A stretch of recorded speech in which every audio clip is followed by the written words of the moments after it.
sublime gracia del Señor, que a un pecador salvó. Perdido estuve y Él me halló. Fui ciego y hoy veo yo.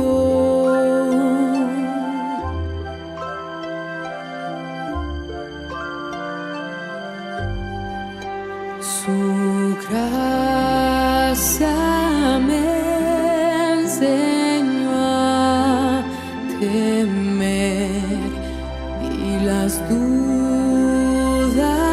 Él quitó. Oh, cuán precioso fue a mi ser cuando Él me transformó.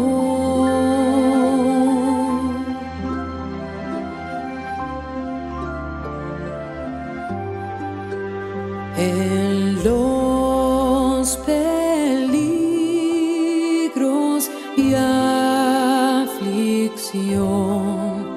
que he tenido aquí,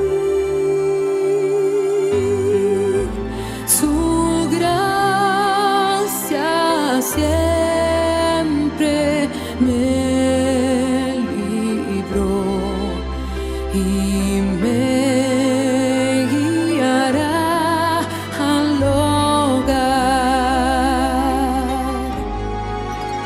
Y cuando Sion por siglos mil brillando esté,